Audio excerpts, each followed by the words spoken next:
gente! Hoje eu vim conversar com vocês de um tema um pouquinho mais sério, que fazia um tempo já que eu tinha falado pra vocês. Quem me acompanha no Instagram, se você não me acompanha no Instagram, eu posto bastante coisa por lá. Tá aqui embaixo, é @lipaína, fiquem à vontade aí. Há pouco tempo eu pedi para vocês fazerem algumas perguntas sobre depressão.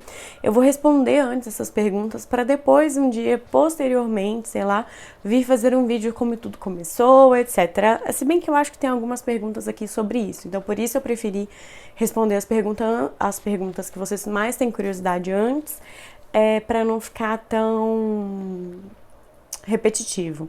Essas perguntas eu pedi para vocês fazerem pelo Instagram, sempre que tem um Ask Lid eu peço para vocês fazerem lá, só que esse foi relacionado à depressão, tá?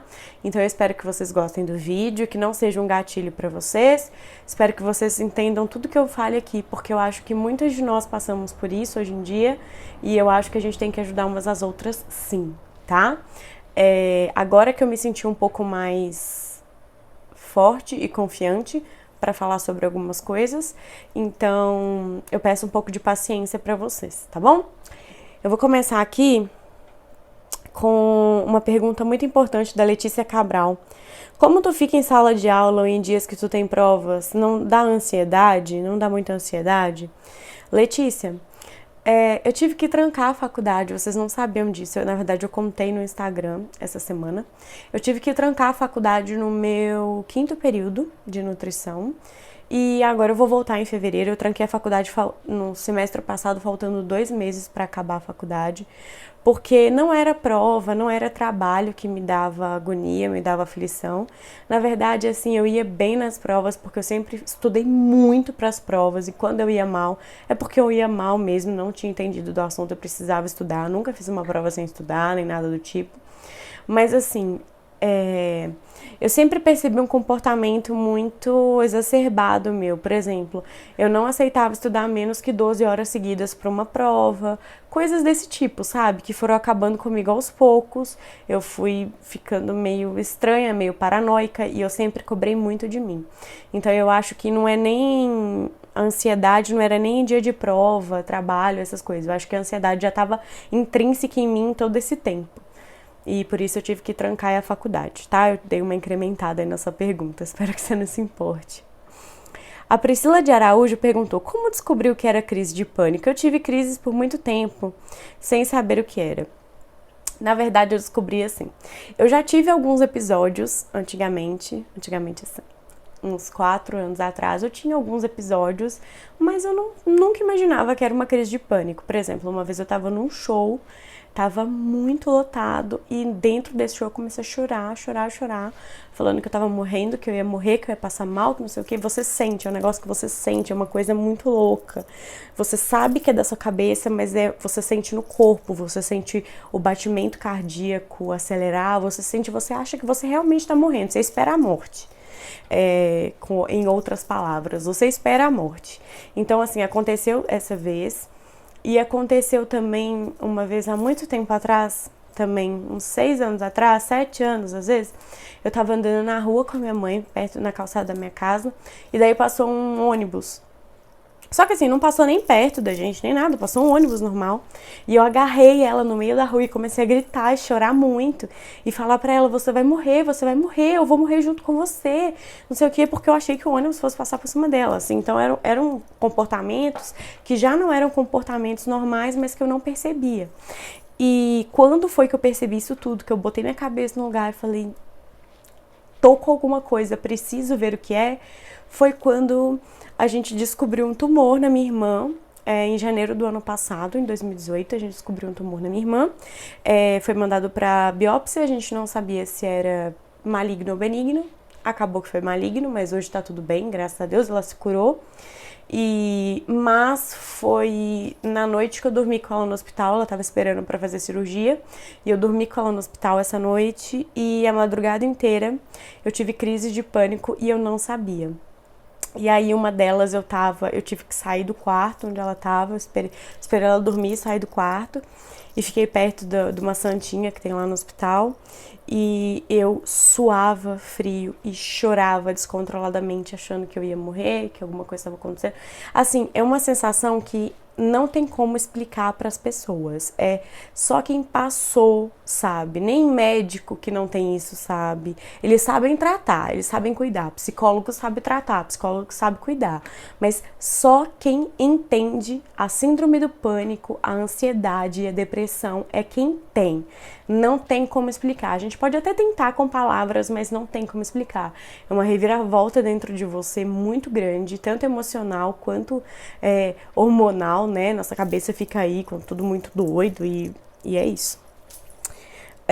A Penélope perguntou qual é a minha idade, eu tenho 24 anos. A Nessa Daltou, como você identificou que era uma crise de pânico? Foi mais ou menos a pergunta da Pri. Então, Nessa, continuando a pergunta da Pri, nesse dia uma enfermeira ela passou no hospital e perguntou pra mim, tá acontecendo alguma coisa? Não sei o que, eu não consegui responder. Eu tava tremendo muito, eu não consegui responder a enfermeira. E ela falou, olha, eu acho que você devia passar num psiquiatra. E eu já tinha tido algumas crises, assim, tipo, momentos depressivos, mas não era depressão ainda. Já tinha passado por um psiquiatra, mas não tinha nem tomado remédio direito, foi uma coisa meio X, assim. Eu acho que eu tava num momento depressivo, não sei. Então eu achava que aquilo não ia voltar. E aí essa enfermeira me atentou e eu reparei que realmente alguma coisa em mim não tava certa, porque eu tava muito louca mesmo, assim. Não é por fora, eu não mostrava isso, mas por dentro de mim, alguma coisa tava me fazendo, tava me matando por dentro, então eu precisei falar isso. Ai, gente, é muito difícil falar sobre essas coisas, eu não vou mentir não, porque o ano de 2018 foi um ano muito difícil pra mim, pra minha família, então assim, foi um ano que eu tive problemas inúmeros, então assim, é muito difícil falar pra essas coisas pra uma câmera. Eu sei que muitas de vocês querem meu bem, mas é estranho. A Ju Pestana, ela perguntou se eu consigo usar hidratante nesse calor. Consigo, Ju. Eu não tinha lido essa pergunta antes. A Yara Rosane perguntou como são as suas crises de ansiedade. Varia muito mesmo. A maioria delas eu sinto que eu tô morrendo. Eu sinto que eu tô como se fosse uma claustrofobia muito grande, como se eu estivesse presa dentro de mim. Eu sinto meu coração acelerar, eu sinto enjoo. Às vezes, em algumas crises de pânico, eu chego a vomitar.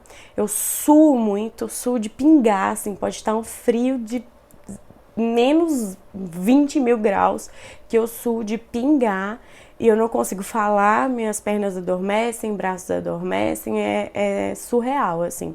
Cada hora é de um jeito e às vezes com mais intensidade, às vezes com menos intensidade, por aí.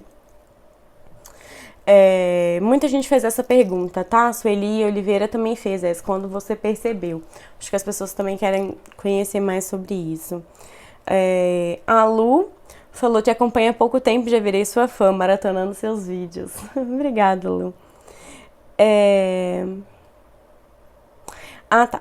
A Raquel, ela perguntou como foi que eu descobri o gatilho pra eu ver que eu precisava de ajuda. Até hoje eu não sei qual foi o gatilho. Talvez tenha sido a doença da minha irmã, talvez não. Porque a minha irmã já tá curada e eu ainda tenho alguns gatilhos que eu percebo que a minha depressão e ansiedade voltam. Por exemplo, eu vou contar um caso super recente, no caso de ontem. Aconteceu aquele negócio na barragem de Brumadinho e aqui em Minas, né, onde eu moro. E foi um gatilho muito grande pra mim, pra minha depressão e pra minha síndrome do pânico, porque eu sou uma pessoa muito esponja. Eu pego o problema dos outros pra mim, sabe? E é uma coisa que eu preciso tratar isso como psicóloga, eu preciso ver, porque às vezes tá tudo bem na minha vida, tá tudo bom, mas eu pego muito o problema dos outros pra mim.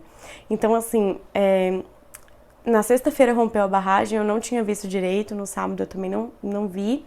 No domingo eu vi um pouco, na segunda-feira eu passei o dia assistindo sobre isso e apertou muito meu coração. Acabou que eu chorei muito, muito, muito. Eu percebi que eu tava tendo algumas crises, sim. E vocês vão perguntar, você tinha família lá, alguma coisa? Gente, não. Mas é uma coisa que desencadeou, foi um gatilho muito grande pra mim, porque é muito sofrimento.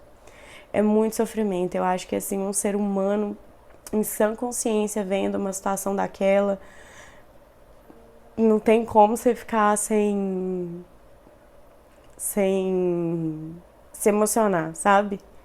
Então eu acho que isso foi um grande gatilho, foi o último que eu tive, tá? É, é, a Góis Glamour Patos, ela perguntou pra mim: você acredita que tem algum motivo específico para desencadear essa doença? Não. Eu não acredito, tá? Inclusive, muita gente não sabe, mas síndrome do pânico, transtorno de ansiedade, depressão, elas não são doenças assim. A gente fala doença da alma, porque sim, é uma doença, é uma doença, é de verdade. E é a doença do século. As doenças do século são as doenças do século. Mas são aí nossos neurônios, nossas sinapses que não estão entregando direito alguma coisa. Então isso começa na cabeça da gente mesmo e por aí o que acontece são gatilhos, exatamente isso. Isso chama gatilho. Você já tem aquela propensão para ter por causa ali da sua cabeça, as coisinhas que estão acontecendo, os hormônios e as sinapses, não sei o que, neurônios, tudo vai acontecendo e isso gera aí o gatilho, tá? E assim, o gatilho gera isso, enfim. Acho que vocês entenderam o que eu quis dizer. Ela também perguntou: você toma alguma medicação? Crise de pânico tá ligada à ansiedade? Sim, eu tomo medicação desde janeiro do ano passado. De lá eu troquei uma vez, mas não me fez bem, eu troquei de novo. Eu tomo 3 remédios durante a noite. E assim, eu não vou falar o nome dos remédios porque eu acho muito perigoso você passar isso pra frente, tá? Remédio pra ansiedade e depressão é tentativa e erro. Você tem que conversar com o seu psiquiatra e ver o que é melhor pra você. Mas é isso. Ela perguntou se crise de pânico tá ligada à ansiedade. Olha, eu não sou a melhor pessoa para responder sobre isso porque eu não sou médica, mas eu acredito que sim. Porque eu sou uma pessoa muito ansiosa e não é ansiedade tipo, ai, tem uma festa amanhã e eu tô ansiosa pra festa. Não, não é só isso, porque eu também sou assim. Mas, por exemplo, eu sou uma pessoa que eu sofro muito com antecedência, eu sofro sem precisar sofrer, então assim. E muitas pessoas falam, ah, depressão é falta de Deus, não sei o que, gente, eu sou uma pessoa que tem muito Deus na vida, sabe? Eu sou uma pessoa que acredita muito em Deus, que tá presente na fé. Então, assim, não sejam ignorantes a ponto de falar isso, tá? Uma coisa não tem nada a ver com a outra, tá?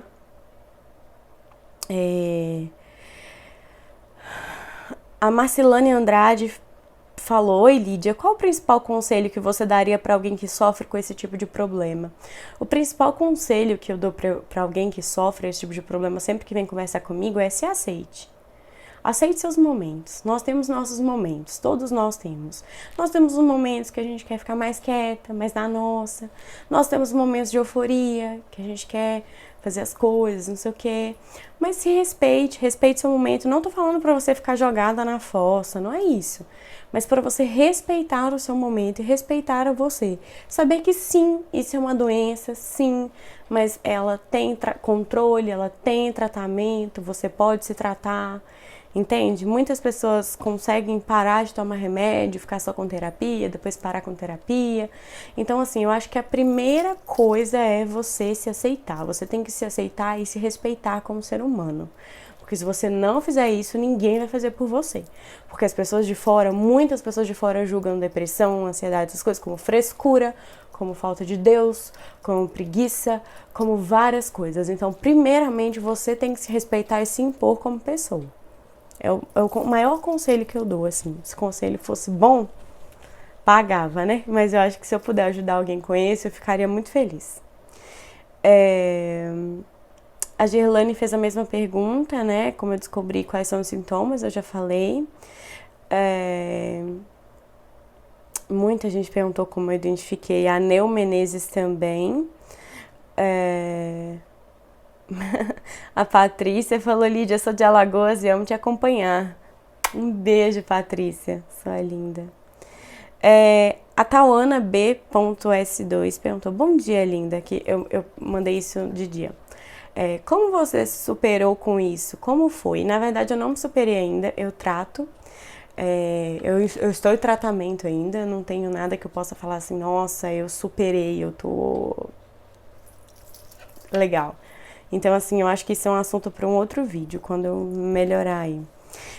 A Gomes Moneide perguntou, Lídia, como você começou a se cobrar tanto? Saiba que te admiro muito, você é luz. Um beijo, sua linda. Eu comecei a me cobrar tanto de uns 3 anos pra cá. Não sei porquê, por qual motivo, mas eu comecei a me cobrar muito. Eu acho que fui chegando aí na idade, né? E fui vendo que eu precisava dar um jeito, que esse jeito também a gente não sabe se a gente tá dando. Tudo é meio assim, pode ser que aconteça, pode ser, então assim, foi assim que eu comecei a me cobrar muito. E eu me cobro muito na faculdade, gente, assim, vocês não têm noção. Vocês não me acompanharam na pior fase da faculdade. A Luzinete.81 falou, você faz acompanhamento em psicólogo e psiquiatra? Sim, eu faço acompanhamento com psiquiatra. E chegando em São Paulo agora eu vou contatar uma psicóloga, porque eu preciso disso, eu preciso de uma ajuda aí. E elas são as adequadas para fazerem isso, tá? Ô garoto belo, manda um abraço pra mim, te acompanha há mais de um ano. Pedido direto da Paraíba. Um beijo. Muito obrigada por me acompanhar, tá? A Ana Dionísio falou, fala como foi a primeira crise, os primeiros sintomas. Beijos, amo seu canal e seu jeitinho. Um beijo, Ana, muito obrigada. Então, minha primeira crise foi daquele jeito que eu contei mesmo. Eu comecei na primeira crise, a gente não sabe mais ou menos o que está acontecendo, então a gente realmente acha que está morrendo por algum motivo. Então, assim, você começa a suar, batimento cardíaco muito forte, você não consegue falar, as suas pernas, seus braços, eles ficam completamente adormecidos, e é isso, tá? Deixa eu ver aqui. A Tatiele Morgana falou, Lídia, sou muito ansiosa, o único modo de saber se sofro crise de ansiedade é indo ao médico? Olha, Tati, eu acho que sim, ou indo ao médico ou indo a uma psicóloga, porque eu acho que eles vão te direcionar da maneira que você precisa, tá? Porque tem uma diferencinha aí em você ser ansiosa para algumas coisas da vida e a ansiedade em si mesmo, a crise de ansiedade, a doença. Então, assim, seria muito bom se você pelo menos fosse uma psicóloga para conversar com ela, para ver se ela te encaminha para um médico ou se o médico te encaminha para psicóloga. Eu acho que você precisa de ajuda, assim, de pessoas responsáveis por isso, tá? Gente, se eu não responder alguma de vocês é porque realmente foram muitas perguntas e eu não quero atrapalhar ninguém. Não quero que ninguém fique por fora. A Fidelis, que é a minha queridinha do coração, ela perguntou assim, como aprendeu a lidar com a ansiedade? Eu sou uma pessoa muito ansiosa, chego a passar muito mal. Eu não aprendi a lidar com a ansiedade ainda, pra ser muito sincera. Eu acho que eu racionalizei a situação. Então, quando eu tô muito ansiosa, quando eu tô começando a ter uma crise de pânico, eu já tô racionalizada, então eu sei que aquilo é uma crise de pânico. Eu tenho consciência de que aquilo é uma crise de ansiedade, que aquilo vai passar. Geralmente eu tomo um remédio que o médico prescreveu e tento ficar em algum lugar calmo, onde não seja abafado. Tento não falar para as pessoas também, porque as pessoas ficam muito em volta falando assim, ai, como é que você tá? Aconteceu? Você quer água? Você quer... E isso atrapalha muito. Eu sei que as pessoas estão querendo ajudar, mas isso atrapalha muito. A Daiane Sidney falou, você se sente mal quando está perto de muitas pessoas? Na verdade, não. Eu adoro estar perto de muitas pessoas, eu adorava ir pra balada, eu adorava show, adoro ainda, né? Que agora eu sou mais caseira, mas eu não ligo de estar perto de muitas pessoas. Eu acho que é uma questão de uma crise mesmo, que se eu estiver ali no meio eu fico bem... Mas eu não gosto de tumulto. Tumulto é uma coisa que me incomoda mesmo, tá? Deixa eu ver aqui mais uma pergunta. A Miss FNB falou: Li, que terapias alternativas você faz além dos seus remédios? Aceito sugestões, pois sofro também com isso. Olha, infelizmente eu não posso te dar dica nenhuma, porque eu ainda não tô fazendo nenhuma terapia, mas eu vou começar a fazer agora em São Paulo, eu espero que dê super certo. Se der certo, eu te conto, prometo, tá? A Erika Alves perguntou se eu lembro quando eu tive a minha primeira, lembro. Não foi naquela época que eu procurei ajuda realmente foi em janeiro do ano passado, tá? Santos Suela, eu também tenho a síndrome do pânico. Como você se sente quando você viaja sozinha? Eu não ligo muito, de verdade. Eu gosto muito de estar sozinha. Eu não tenho esse problema em estar sozinha. Eu fico até feliz. Eu gosto de ter minha companhia. Então não é uma coisa que me incomoda, não, e que nem me desencadeia uma crise aí. Lídia, conte sobre. Nossa, essa eu achei muito legal. A Giovana Santos, S2, acho que é isso. Lídia, conte sobre os efeitos no sono. Beijos, você é muito linda. Um beijo, Gi. Olha, depende. Tem dias que eu tomo remédio e durmo muito rápido. Tem dias que eu tomo remédio e demoro muito a dormir. Tem dias que eu tomo remédio e tenho um pesadelo. Isso foi mais no início. E tem dias que eu não lembro de nada do sonho. Então, assim, o sono é tranquilo. É o que menos me incomoda. A Lulu N24 perguntou: como foi pra você o diagnóstico? Também sofro de ansiedade generalizada e pra mim foi horrível. Eu já imaginava. Eu sou uma pessoa assim que não parece, mas eu sou muito racional. Quando tá acontecendo alguma coisa comigo, eu já imagino, claramente eu já imagino, já quase sei o que é, né? Mas a gente precisa de confirmação de um profissional. Então, assim, pra mim o diagnóstico foi uma coisa mais tranquila de receber. Para os meus pais foi um pouco mais difícil, porque eles também estavam passando por uma barra muito grande, que a minha irmã estava doente. Então, assim, mas aceitar foi uma coisa mais tranquila. Li, Superando o Autismo. Inclusive, esse Instagram Superando o Autismo é de uma fofa que tem uma filha linda, que ela é autista e ela posta aí as coisas da filhinha dela. Então eu vou deixar aqui pra vocês também o Instagram, tá? Superando o Autismo, a gente conversa bastante. Li, acredito que as crises sempre são relacionadas a algo. Você conseguiu identificar o motivo? Ainda não. Digo isso porque no meu caso da minha filha é assim, depois de conseguirmos identificar, melhorou. Eu espero muito conseguir identificar esse motivo, porque assim vai melhorar 100% na minha vida, eu tenho certeza. A Erika Alves, com quantos anos você começou a ter as crises? Um beijo, Lídia, de Itamaraju, Bahia. Um beijo, Erika. Eu comecei a ter as crises com 18, 19 anos, mas eu não sabia. As crises mais fortes vieram no ano passado, com 23 anos, tá? A Kézia Martinho, ela perguntou: quais sintomas você sentiu? Qual a pior crise de pânico você teve? Gente, as crises de pânico são todas muito ruins, mas eu lembro de uma especial que me fez ficar... Eu guardo ela na memória muito, muito assim, porque foi assim. A gente estava esperando o resultado do exame da minha irmã chegar, né, que se era câncer ou não. E eu estava na faculdade nesse dia. E a minha sala, como é quinto semestre, era quarto semestre na época, tinha reduzido muito. Então era pouca gente numa sala.